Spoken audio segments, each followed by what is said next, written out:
మనకి నందమూరి బాలకృష్ణ ఆయన ఏం మాట్లాడినా అతిగానే ఉంటుంది కాబట్టి అంటే లైట్ తీసుకోండి, ఎక్కువ సీరియస్గా ఆలోచించుకోండి. ఆయన అన్న మాటల పదాల అర్థం ఏమిటి అంటే ఇండస్ట్రీకి వచ్చిన 50 ఏళ్ల తర్వాత కూడా హీరోగా కొనసాగటం నాతోనే మొదలు అనుకుంటా.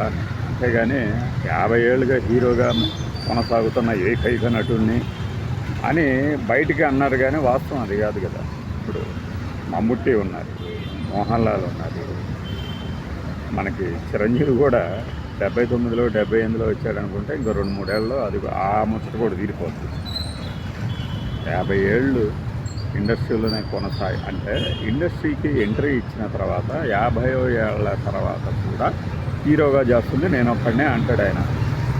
మరి అమితాబ్ బచ్చన్ కానీ రజనీకాంత్ కానీ వీళ్ళందరూ ఎవరు? నేనైతే ఏంటంటే ఈ విషయంలో రజనీకాంత్ గారిని చెప్తాను. ఎస్, హీరోగానే చేస్తున్నారు రజనీకాంత్. Amitabh Bachchan leading actor.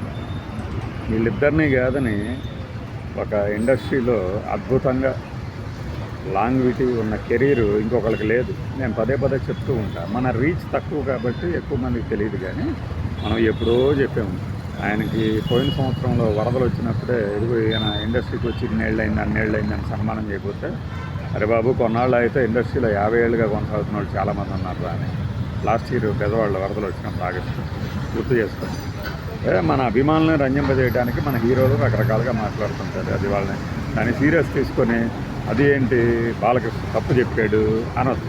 బాలకృష్ణ ఉద్దేశం ఏంటంటే ఇండస్ట్రీకి వచ్చిన 50వ ఏట తర్వాత కూడా హీరోగా కొనసాగుతుంది అని. ఎందుకంటే బాలకృష్ణ గారి కెరీర్నే చూస్తే ఆయనేమి హీరో కాదు. మొదట్లో చేసిన సినిమాలు కొన్నేళ్ళు అయితే గ్యాప్ కూడా వచ్చింది. 2-3 ఏళ్ళు అసలు చేయని కూడా చేయాలి. ఆ తర్వాత కరోనా టైంకి ముందు వచ్చింది గ్యాప్. వాటన్నిటినీ కూడా మనం లెక్క పెట్టుకుంటే ఆయన 40 ఏళ్ళు మాత్రమే యాక్టివ్గా ఉన్నట్టు, హీరోగా అంటే ఒక 35 ఏళ్ళు మాత్రమే అని చెప్పుకోవాలి. అంటే సపోజ్ ఇప్పుడు 2025, 1975లో వచ్చిన వ్యక్తి లేదంటే 76లో వచ్చిన వ్యక్తి ఇండస్ట్రీలోనే కొనసాగుతూ హీరోగా చేయటం అనేది రికార్డు అనేది ఆయన చెప్పదలుచుకున్నాడు. మధ్యలో వచ్చిన వాళ్ళందరూ క్యారెక్టర్ ఆర్టిస్టులు అయ్యారు అంటే మధ్యలో ఆయన క్యారెక్టర్ ఆర్టిస్ట్ అయింది ఎవరు? మేబీ ఏంటంటే మన అమితాబ్ బచ్చన్ గారిని వాళ్ళని చూపించేసి చెప్పుండొచ్చు. లేదు అక్కినేని నాగేశ్వరరావు గారిని దృష్టిలో పెట్టుకొని కూడా చెప్పుండొచ్చు. అక్కినేని నాగేశ్వరరావు గారు కూడా చాలా లెంగ్తీ కెరీర్ ఆయనది.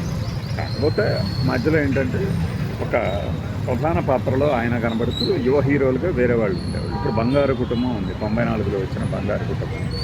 అందులో హీరో ఎవరు అంటే గెంతులు ఆడేది, పాటలు ఆడేది ఈ మన విక్రము, హరీష్ కాబట్టి వాళ్ళని హీరోలు అనాలి. లేదంటే ప్రధాన పాత్ర అక్కినేని నాగేశ్వరరావు గారు కాబట్టి ఆయన అనాలి. అంటే వయసు మళ్ళిన క్యారెక్టర్లు చేశారు అనేది ఈయన ఆక్షేపణ. వయసు మళ్ళిన క్యారెక్టర్ చేయటం అనేది తప్పేం కాదు. బాలకృష్ణ గారు ఏంటంటే చెప్తున్నాం కదా, కొద్దిగా అతి అన్నమాట. ఏమన్నా చేయాలంటే మేమే చేయాలి, రికార్డు చేయాలన్నా, బద్దలు కొట్టాలన్నా ఓకే. మన అభిమానుల కోసం మనం చాలా మాట్లాడతాం, కానీ వాస్తవాలని లెక్కల్ని కనుక చూసుకుంటూ వచ్చినప్పుడు ఏంటంటే చాలామంది ఉన్నారు ఇండస్ట్రీలో. నేను చెప్పిన 4 ఉన్నారు కదా, మలయాళం నుంచి 2, హిందీ నుంచి 1, తమిళ నుంచి మన రజనీకాంత్ గారు. మరి కమల్ హాసన్ గారిని ఏమనాలి? వాట్ అబౌట్ కమల్ హాసన్ అంటే జస్ట్ ఇప్పుడు మన కృష్ణ గారి గురించి చెప్తున్నప్పుడు తమ్మారెడ్డి అంత ఇండస్ట్రీలో అనుభవం ఉందని చెప్తున్నా. తమ్మారెడ్డి కూడా అంటాడు అసలు వరల్డ్ రికార్డు 18 సినిమాలు ఏ హీరో చేయలేదని. ప్రేమ్ నజీర్ చేశాడు కదా మలయాళంలో 22 అట్లా. అంటే మన గురించి మనం చెప్పుకునే క్రమంలో కొంత అతిశయోక్తి, అంతకు మించి ఇందులో వివాదం లేదు. మనం బాలకృష్ణ మీద విమర్శ చేస్తుంది లేదు, మిగతా ఫ్యాన్స్ గింజుకోవాల్సిన అవసరం లేదు. సరదాగా తీసుకోండి. ఇంకా ఏదో మిగతా వాళ్ళ మీద రాజకీయాల్లోకి వచ్చారు, రాజకీయాల నుంచి వెళ్ళిపోయారు, ఈ కామెంట్లు కూడా చేస్తున్నప్పుడు ఏంటంటే అసువుగా ఆయన నుంచి ఏవేవో వచ్చేస్తూ ఉంటాయి బయటికి. మనం వాటిలో అవసరమైన పాజిటివ్ని తీసుకోవాలి. బాయ్.